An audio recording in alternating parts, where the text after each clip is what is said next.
Welcome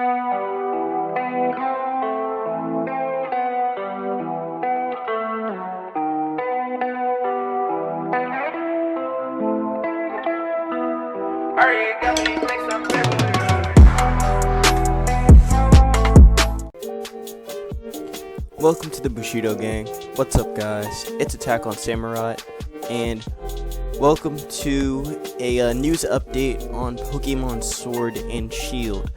So yesterday, during the Nintendo Direct, we got a little bit of information about Pokemon Sword and Shield, in terms of like the mechanics and such, afterwards in the Treehouse event.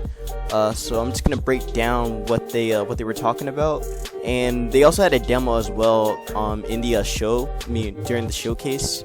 So they showed off a little bit of the wild area as well as Dynamax battles, and they also they didn't show it in their showcase with the developers, but like on the floor they actually had a demo. And they showed some new Pokemon as well, as you can see right here, one of them. But before we get started, make sure you guys have a like, comment, and subscribe. Follow me on Twitter, join my Discord Bushido gang, and subscribe for some more content on the channel. Follow me on Pokeamino. All those links will be down in the descriptiones. So without further ado, let's talk about all this new stuff we got at the from the Direct. So again, during the showcase, they actually did show a little bit of the wild area, so I'm just gonna show like a couple of just like one screenshot that they actually had, or like that same area where they were at. So in the wild area, they showed a lot of old Pokemon. For example, they showed a couple of Wingles, Bunnelby, Diggersby, Machoke, and Machop. Some were like pretty low level, like the Wingles were like level 8, 9, 10, somewhere around then. And then as they went further into the wild area, there were stronger Pokemon. Like there was a Machoke that was level 26. So I guess that kind of shows like just how expansive the wild area is gonna be, and not only that, you can access this area so early on. So you can end up getting like a level, I don't know. For example, you could get that Machoke at like the second gym, and you'll already be ready to fight that gym. So I think that's pretty interesting. I think the level scaling in this game is going to be insane. I think it'll probably be on the same level as X and Y, maybe even bigger than that. They may end up going to the 80s. I don't know, but it does look pretty interesting though. With all these Pokemon around. There's another screenshot right here with the Electrics around this area. But yeah, pretty much all they showed for like the wild area. And then with the Dynamax battles, with the Max Raid battles, they did show a little bit of it. They only show like, they did show a Max Raid battle where the developers had a Arcanine, a Lucario, a Ludicolo, and I forgot the last mon. But that mon didn't matter. I think it was Lucario. I think I already said Lucario though. But they were fighting a Dynamax Steelix. So here's a little bit of the information. So in the showcase, they showed them weakening the Steelix, and after it got to like below half or around that range, it ended up developing barriers. So it'll say there's gonna be barriers you have to break down first before you can actually beat them on. Once it's like weakened and such. And also, like it says beforehand, that certain max raid battles bring about certain Pokemon, especially like depending on the weather. I mean, so if it's like raining, then you're gonna run into lanterns and mons like those. If it's gonna be sunny out, then you're gonna run into Steenies and probably like other grass types with like chlorophyll and such. But yeah, once you actually defeat the mon, you can actually catch it. So, and it reverts back to its regular form, of course. But yeah, that's pretty interesting. And also they do last throughout the whole battle as well. The Pokemon being Dynamax. You can also switch up as well. So after 3 turns, the person next to you can also Dynamax their Pokemon.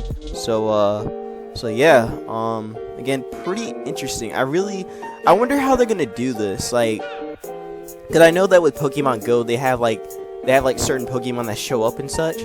I wonder if they're gonna do this with like legendaries too, because I'm actually gonna get into that topic real soon about the Pokédex and how it is for this game. But I'm pretty sure they're gonna have events where you can actually run into legendaries as well. Potentially. It probably won't happen, but it would be a really cool idea if they do make that at some point. And they were talking about the online feature, saying that you can that if you go online, then you can run to 3 players. Also, there's the support trainers if you don't have any friends, or if you can play locally, then you have your friends with their own switches. But that's pretty rare anyway, at least for me. So I'm more likely to play with someone online or maybe a support trainer. But that is pretty much they have a time limit. I just realized this. So max raid battles also often have limits, such as the battle ending if 10 turns have passed. Okay, so some of them actually have limits too. Okay, that's good to know. They didn't actually mention that, but okay, that's interesting. Now while they were talking about the or before they were getting into the max raid battle, there was a question that one of the reporters was asking, or one of the interviewers was asking, while they were playing the game, and they were talking about being able to transfer Pokemon into a Sword and Shield. And the developers, I think it was either Amori or it was Masuda that was answering the question.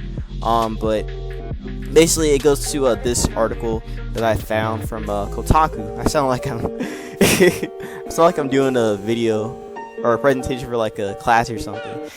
So in the previous games that work with Pokemon Bank, so Pokemon Bank, if you didn't know, it was this service where you can actually store your Pokemon from previous games. So like the old from like pretty much Gen 3 all the way up. I guess even Gen 1 also, because you could also do it through Gen 1 and 2, since you could do it through the games that you could get on the eShop. But yeah, it says that you were able, for example, in Sun and Moon, to bring over any Pokemon, even if they weren't in the Alola Dex. So Masuda said via translator during the presentation, with the transition to the Nintendo Switch hardware, with it being much more powerful and allowing us to be much more expressive with each of the individual Pokemon, and now we're well over 800 species in the games. According to Masuda, spent a lot of time thinking about the best way to move forward, taking into account battle balance and development time, and came up with a new direction, limiting Pokemon imports to those in Sword and Shield specific, in the Sword and Shield specific Pokédex. So, and then he goes on to saying, in the Galar region, you're going to find a lot of Pokemon, including a bunch of Pokemon that no one has discovered yet. So the games are definitely chock full of content. So, what this means, it means 2 things that I picked up from this. So it means that we're gonna see a lot of new Pokemon, probably on the same level that we saw for Black and White, maybe. But that's pushing it. That's actually really pushing it. It's probably gonna be closer to it could be closer to the amount that we had for Gen 4, for Diamond and Pearl. I mean, it could be that amount, because I think for Diamond and Pearl we had like 100 new Pokemon, 107 new Pokemon, I think. I might be wrong about that. It's somewhere around that range, for the amount of new Pokemon we had, plus evolutions as well. So if we take that into account, then I'm pretty sure we're gonna get somewhere around that number. Maybe I don't see us having like a low amount of new Pokemon. I think we're actually gonna get like a good chunk. But yeah, this also makes me think that the Pokédex is going to be pretty big.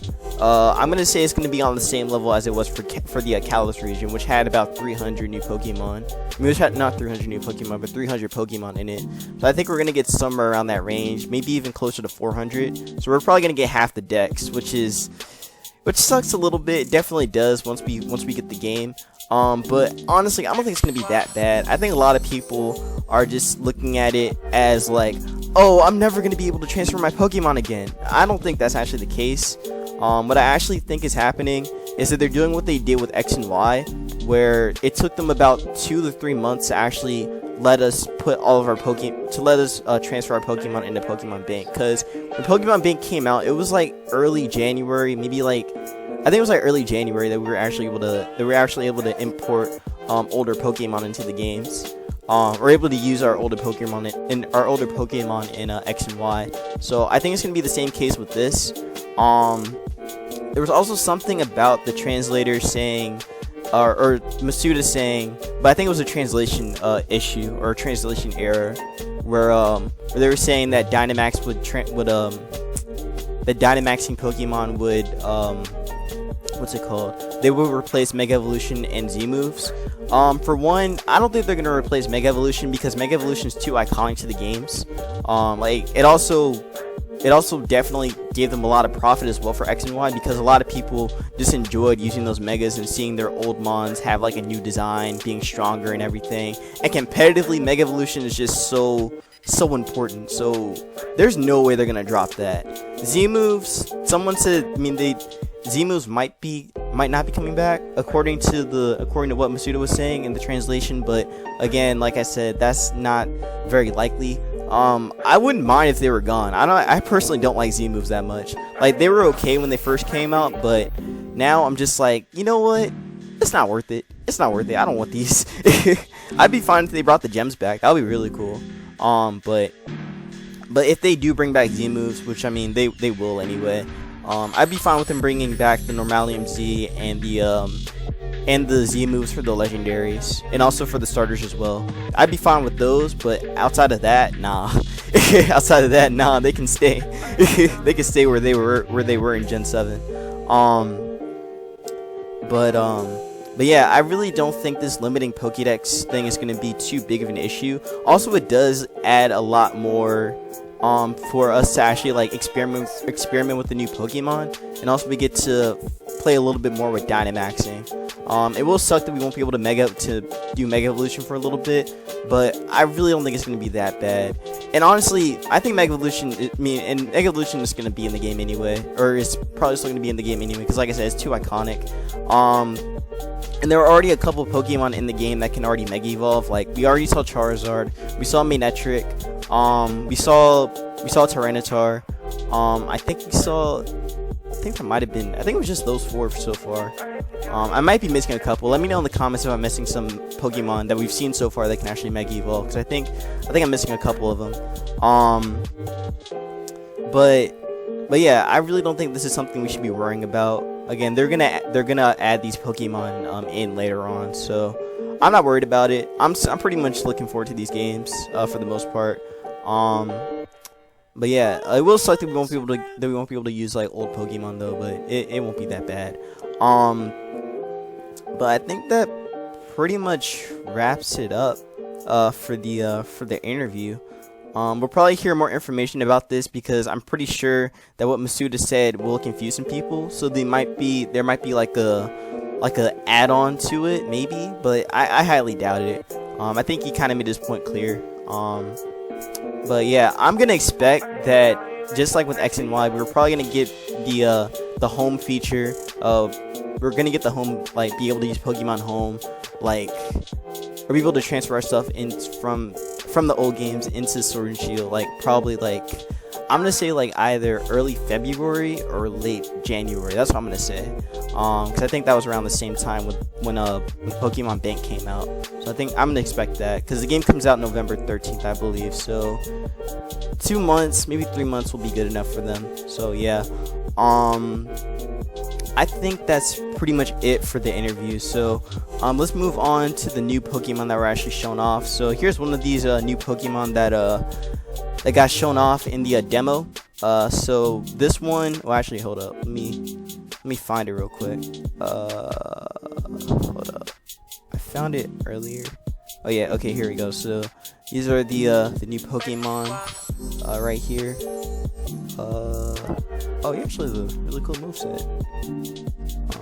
You get liquidation. Okay. Oh, hold on. I'm getting distracted.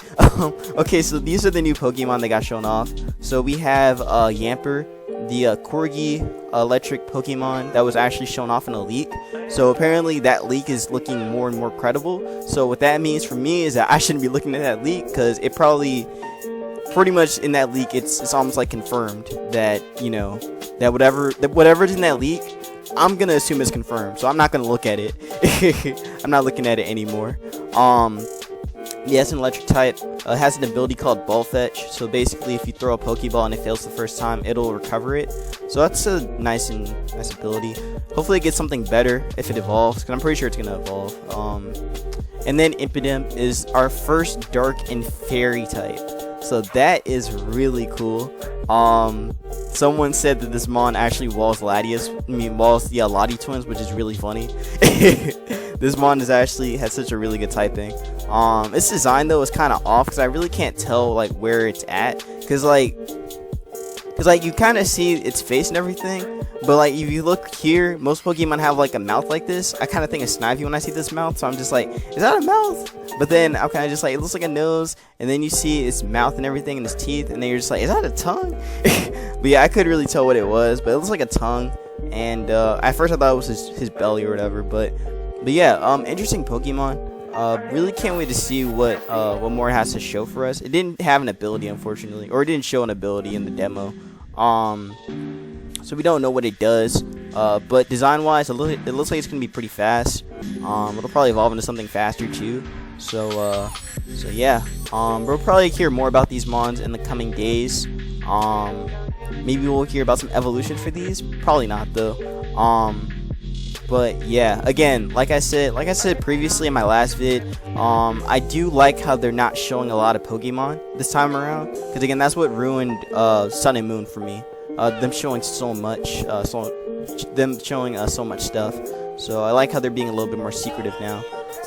But that's pretty much it for real. They didn't really show much else.